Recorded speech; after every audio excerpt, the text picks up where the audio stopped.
यूं तो दिल्ली चुनावों के नतीजे आने में अभी भी 2 दिन का वक्त बाकी है, लेकिन दिल्ली में अगला मुख्यमंत्री कौन होगा, इसको लेकर कयासबाजियों का दौर तेज हो गया है। बता दें कि वोटिंग के बाद आए एग्जिट पोल दिल्ली में बीजेपी की सरकार बनने की संभावना दिखा रहे हैं।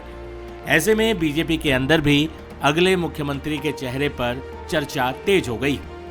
दिल्ली चुनावों में अगर एग्जिट पोल के नतीजे ही अंतिम परिणामों में बदले और बीजेपी की सरकार बनी तो मुख्यमंत्री कौन होगा, ये इस वक्त का सबसे बड़ा सवाल है। वैसे तो बीजेपी ने मुख्यमंत्री के चेहरे की घोषणा नहीं की थी।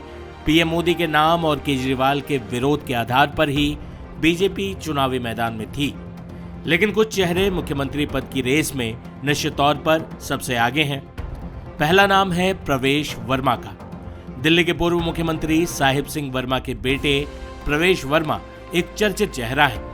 हालांकि वो कई बार विवादित बयानों के कारण भी सुर्खियां बटोर चुके हैं, लेकिन अगर एग्जिट पोल जैसा बता रहे हैं वैसा ही नतीजा आया और प्रवेश वर्मा ने नई दिल्ली सीट पर अरविंद केजरीवाल को शिकस्त दे दी तो प्रवेश वर्मा दिल्ली के मुख्यमंत्री के तौर पर अपनी दावेदारी काफी मजबूत कर लेंगे। सुनिए जब हमारी ग्रुप एडिटर नाविका कुमार ने प्रवेश वर्मा से मुख्यमंत्री बनने के बारे में सवाल पूछा तो उन्होंने क्या कहा।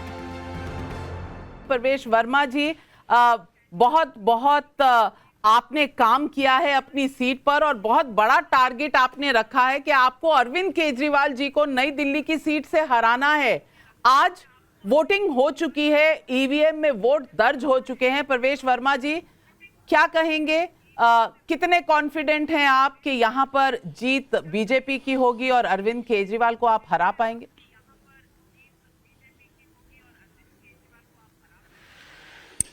देखिए नाविका जी, मैं एक बात के लिए बड़ा एक्साइटेड हूं कि इस बार बीजेपी को काम करने का मौका मिलेगा और सबसे बड़ी बात यह रहेगी कि प्रधानमंत्री मोदी जी का साथ हमें मिलेगा।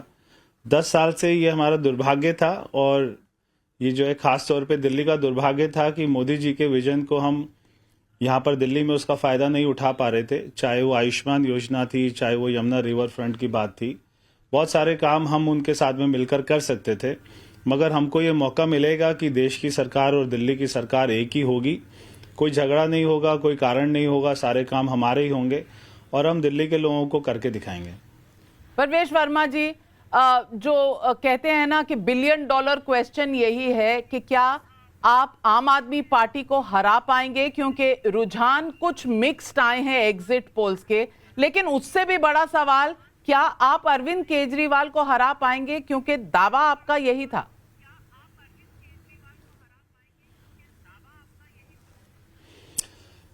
मैं ये बात तो अरविंद केजरीवाल जी भी जानते हैं कि वो यहाँ से नई दिल्ली से हार चुके हैं और ये आपको उनकी शक्ल पे दिखाई दे रहा होगा पिछले 1 महीने से कि वो साफ साफ ये बात हर बयान में, हर उनके झूठे वायदे में दिखाई दे रहा था कि वो यहाँ से हार चुके हैं। उन्होंने मेरे ऊपर में बहुत सारे आरोप लगाए, तो उन सभी से एक ही बात तो एकदम स्पष्ट थी कि वो हार चुके हैं और ये आपको 8 तारीख को दिखाई दे जाएगा और वो अच्छे मार्जिन से हारेंगे।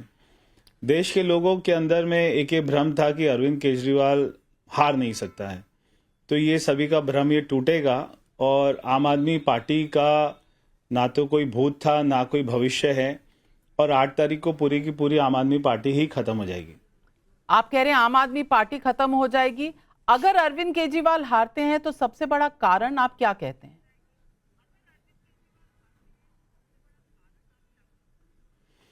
उन्होंने कोई काम ही नहीं किया। अगर वो यहाँ पे काम करते तो यहाँ पे वो और उनके परिवार को डोर टू डोर हर दरवाजे पे नहीं जाना पड़ता। कोई भी सीएम जो 10 साल सीएम रहा है वो अपनी विधानसभा में एक एक गली, एक एक घर में दरवाजा खटखटाए, ऐसा तो देश ने कभी नहीं देखा होगा। 2 महीने से उन्होंने नई दिल्ली के कैंपेन का एक भी पिक्चर नहीं डाला सोशल मीडिया पे, एक भी ट्वीट नहीं किया। 2 महीने से अपना कोई वीडियो नहीं डाला, एक भी पिक्चर ऐसी नहीं दिखाई जहां पे 50 आदमी इकट्ठे थे। एक भी काम मैंने उनसे पूछते रहे कि 11 साल में आपने क्या 11 काम किए वो तो बता दीजिए। 11 तो छोड़िए, 5 भी नहीं बता पाए। 2 बच्चों की नौकरी भी नहीं लगी, एक भी झुग्गी वालों का भला नहीं किया। 95% तो ये पूरी न्यू दिल्ली असेंबली सीट ये तो पहले से ही डेवलप्ड है। केवल 5% में काम करना था वो भी नहीं कर पाए। एक आदमी को जो है ममता बनर्जी के साथ में राजनीति करना, गोवा पंजाब जाना, बनारस जाना, देश के प्रधानमंत्री बनने की इच्छा थी। दिल्ली के लोगों ने 3 बार उनको वोट किया। वो दिल्ली की जनता की सेवा करने का मकसद अपना भूल गए थे। और ये जो है ना झूठ, वो एक बार चलता है, 2 बार चलता है, बार बार नहीं चलता। दिल्ली के लोग उनकी बातों को समझ गए थे। अभी वो जितना भी झूठ बोलते, दिल्ली के लोग पहले कहते थे ये भी झूठ है, ये भी झूठ है। इसलिए इस बार तो दिल्ली की जनता मन बना चुकी है। 8 तारीख को हमारी सरकार बन रही है, अच्छे बहुमत से बनेगी। और आप मुख्यमंत्री बनेंगे?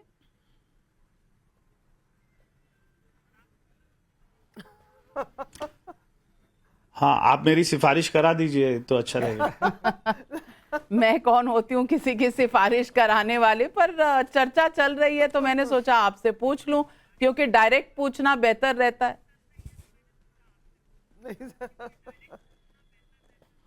देखिए, पार्टी में कम से कम आपको ही पता होगा, देश के लोगों को ही पता है कि भारतीय जनता पार्टी में कोई भी आदमी नहीं कह सकता कि क्या होगा। और जो भी हमारे विधायक जीतेंगे उनकी बैठक होगी, उसके बाद में वो अपना नेता चुनेंगे, पार्टी उनके फैसले पर मोहर लगाएगी, उसके बाद में पता लग जाएगा। तो यानी कि जीत आपकी पक्की है, कम से कम इतना भरोसा आपको और आपकी पार्टी को आज पूरा हो गया?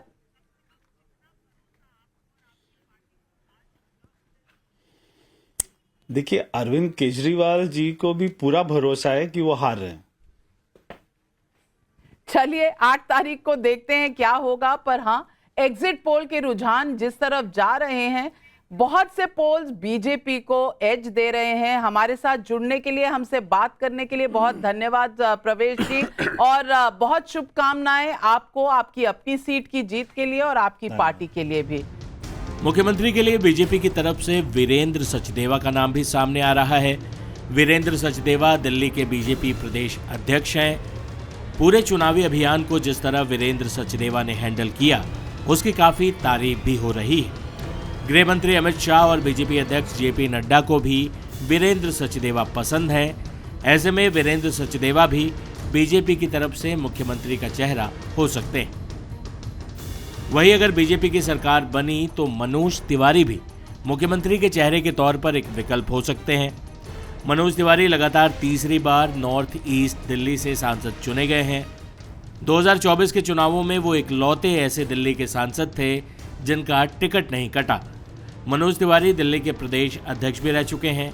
दिल्ली चुनावों के दौरान भी मनोज तिवारी काफ़ी एक्टिव रहे।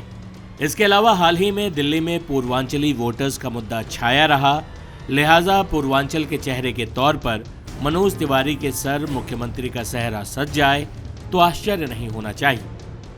हालांकि बीजेपी के हालिया पैटर्न को देखा जाए तो कोई नया चेहरा भी मुख्यमंत्री बनाया जा सकता है।